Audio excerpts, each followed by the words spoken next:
अस्सलामुअलैकुम, welcome back to my YouTube channel. Sara और शाहनवाज़ के केस के हवाले से अपडेट शेयर करते चलें। तहलका खेज़ इंकशाफात, सबके पांव तले से ज़मीन निकल गई जब अयाज अमीन ने कुछ अहम इंकशाफात किए अपने बेटे के हवाले से और सारा के बारे में क्या कहा, ये जानकर हर आंख अश्क पार। ख़वातीन व हज़रात, अभी तक हमें ये लग रहा था कि मुलजिम सिर्फ़ और सिर्फ शाहनवाज़ ही है इस कत्ल में सारा का, लेकिन अगर बातें सुनी जाएं, देखी जाएं अयाज अमीन की, तो काफ़ी कदर जो है उसके बारे में कहा जा सकता है कि वो भी इस कत्ल में कहीं ना कहीं शामिल थे। वो कुछ इस तरह से ही कि ना तो अपने बच्चों को तरबियत दे सकें और ना ही इस बच्ची को उससे बचा सके, ये जानते हुए कि मेरा बेटा एक दरिंदा है और इसने एक मासूम पढ़ी लिखी वेल एजुकेटेड लड़की से शादी कर ली है। उनका कहना था, वो ये अल्फाज तो इस्तेमाल करते थे इसके लिए कि मेरा बेटा इसके काबिल नहीं है, मैं उससे कहता हूँ कि इसके काबिल बनो, वो बेटी अच्छी है। किसी का ये लफ्ज़ कह देना, अदा कर देना क्या उन माँ बाप के लिए उनकी बच्ची को वापस ला सकता है? उन्होंने पहले अपने माहौल को क्यों चेंज नहीं करना चाहा? उनकी भी 3 तलाक़ें हुई हैं याज़मीर की, और अपने बेटे ने ख़ुद भी इसी तरह किया। क्या वाकई में वालिदैन की गई सज़ाएँ औलाद को मिलती हैं और औलाद वही करती है जो वालिदैन को सारी उम्र देखा होता है? अयाज अमीन के हवाले से भी यही कहा जा रहा है कि जैसा सलूक वो अपनी बीवियों के साथ रखते थे, हमेशा से यही सब कुछ देखा था शाहनवाज़ ने भी। इसीलिए जूते की नोक समझना बीवी को, सारा को, उसका पेशा बन गया था। उसकी वालिदा को गाली गलौज करना, उसे गाली गलौज करना, बुरा भला कहना, पैसे लूटना, उससे बहाने से हासिल करना, ये तमाम चीज़ें उसके लिए आम थी। क्योंकि एक तो वो नशा करता था, सिगरेट पे सिगरेट पीना उसका बड़ा ही अच्छा मशगला था। 24 घंटे देखो तो 24 आवर्स में कोई ऐसा भी टाइम नहीं गुजरेगा जब इसके हाथ में सिगरेट ना होगी। ख़वातीन व हज़रात, इसके हवाले से मुकम्मल आगाही देने जा रहे हैं आज के इस वीडियो में। आगे बढ़ने से पहले आप सभी से छोटी सी रिक्वेस्ट है, जो लोग हमारे चैनल पर न्यू हैं, जिन्होंने अभी तक चैनल को सब्सक्राइब नहीं किया, चैनल को सब्सक्राइब कर लें, साथ में बेल आइकन को प्रेस कर लें ताकि शोबे से आने वाली नई अपडेट का नोटिफिकेशन आपको सबसे पहले और बर वक्त मिल सके।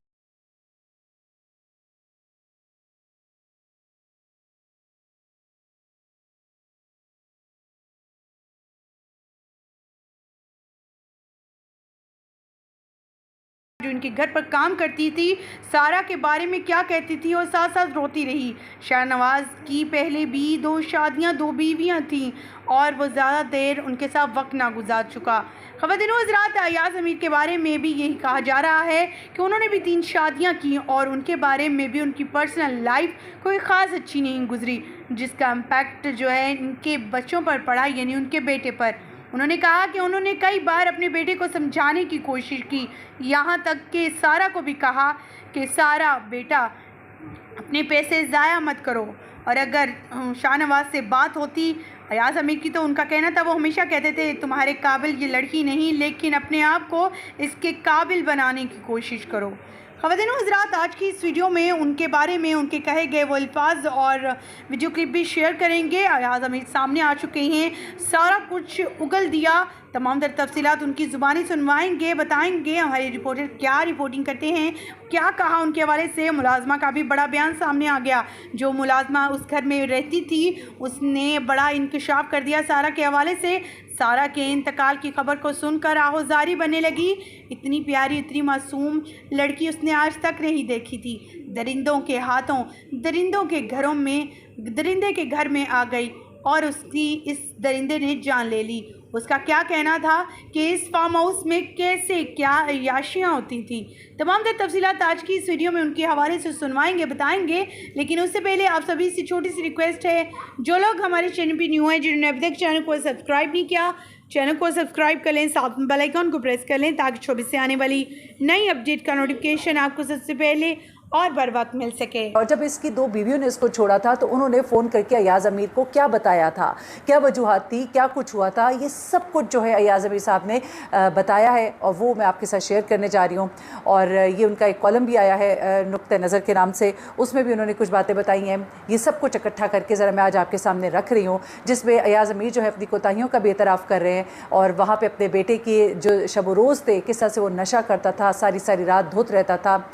इंटरनेट की जो दुनिया है उसके अंदर वो हर वक्त धुत रहता था। इंटरनेट की दुनिया में उसका सिर्फ एक ही काम होता था, वो काम था कि वो दोस्तियां करे और क्या कुछ करे, सब चीज़ें अयाज़ अमीर साहब ने बताई हैं। उससे पहले भी मैं आपको एक और चीज़ बताती चलूँ, क्योंकि लोग थोड़ा सा चीज़ों को कंफ्यूज कर देते हैं। अयाज़ अमीर की जो वाइफ है वो भी पहली बार मीडिया पर आई। मैंने गुज़श्ता वीडियो के अंदर बताया कि उन्होंने आकर बताया कि क्या वजह थी कि वो अपने बेटे की और बहू की लड़ाई की आवाज़ें ना सुन सकी, यहाँ तक कि उसने उसको कत्ल कर दिया, क्योंकि वो अपने कमरे में रात को सो गई थी। उनका कमरा घर के एक एक्सट्रीम कोने में है, जबकि बेटे का कमरा घर के दूसरे एक्सट्रीम कोने में है। उन्होंने एक नक्शा भी जो है वो पेश किया और नक्शे में उन्होंने बताया कि मामलात किस तरह से उनको मतलब ये सब कुछ हुआ कैसे, वो क्यों नहीं सुन पाई, क्योंकि उनके ऊपर बहुत सवाल उठ रहे थे कि वो वहाँ घर में मौजूद थी तो उनको क्यों नहीं पता लगा कि घर में हो क्या रहा है। तो ये भी बताते हुए मेरा मकसद हरगिज़ किसी को डिफेंड करना नहीं है, लेकिन बातों की वजाहत बहुत ज़रूरी होती है, क्योंकि मैं भी सवाल उठाती रही थी कि क्या वजह है कि वालदा घर में मौजूद थी, उन्होंने क्यों नहीं सुना, उन्होंने क्यों नहीं इंटरफेयर किया। तो उन्होंने उसकी वजह जो है आपको बता दी। अब मैं ज़रा आती हूँ अयाज़ अमीर साहब की तरफ। अच्छा, अयाज़ अमीर साहब कहते हैं कि जब मुझे पहली बार ये इत्तला मिली तो मेरे तो पाँव के नीचे से ज़मीन गुजर गई। मुझे ये गुमान हुआ कि शायद वो ज़ख्मी होगी और इसलिए मैंने फ़ौरन कहा कि फ़लाँ जगह पहुँचिए। चंद लम्हों में अलबत्ता मौत का पता चला तो जैसे ज़मीन पर अंधेरा सा छा गया हो। ये उनके अल्फाज हैं, मैं इसलिए बयान कर रही हूँ कि आपको आइडिया हो कि वो क्या कहना चाह रहे हैं, क्या बताना चाह रहे हैं। अच्छा, फिर वो कहते हैं कि अल्फाज नाकाफ़ी हैं, बातें फ़जूल हैं। एक दो दफ़ा ही मिला था, इतनी खूबसूरत, ज़हीन और मासूम लड़की। अपने कमबख्त को उसके सामने कहा था, तुम इसके काबिल नहीं, लेकिन काबिल होने की कोशिश करो। अब सोचता हूँ कि कुछ और भी कहना चाहिए था। जहन में ख्याल उठते हैं कि अगर ऐसा हो जाता तो ये ना होता, फ़ला चीज़ हो जाती तो शायद ये दिन देखना ना पड़ता। इंसान अपने बारे में सोचने लगता है कि मुझसे क्या गलती हुई, कौन सा मेरा करना था जिसका असर औरों पर पड़ा। अपनी गलतियाँ तो होंगी, तरबियत की गलतियाँ होंगी, लेकिन कभी ख्याल ना जाता था कि ऐसा भी हो सकता है। एक तो मासूम जान का ज़या और ऊपर से उसके ख़ानदान को जो सदमा सहना पड़ा। इस मासूम जान ने क्या किया था, उसके माँ बाप ने क्या किया था कि उनको ये दिन देखना पड़ा। अपनी गलती जिससे इनकार मुमकिन नहीं, ये थी कि ख़ानदान इकट्ठा न रह सका।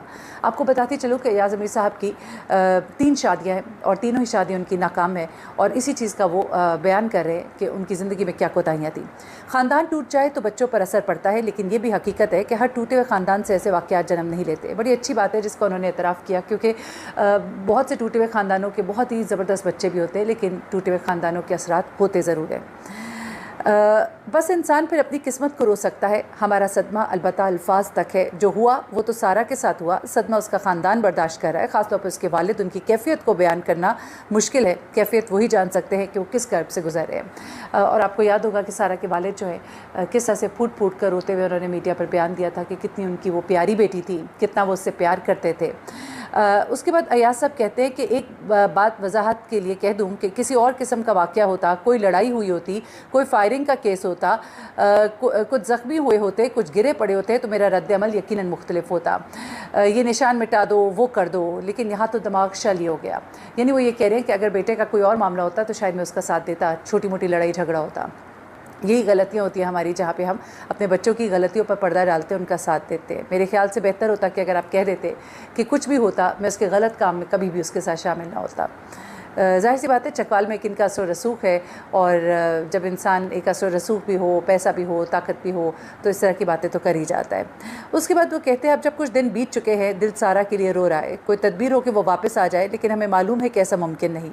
वो एक और जहां में जा चुकी है, जो खुशियाँ उसे यहाँ नसीब ना हुई, परवरदिगार से दुआ है कि उसे वहाँ नसीब हो। उसके बाद वो सारा के बारे में एक वाक़या बयान करते हैं कि मैंने आपसे पहले भी कहा था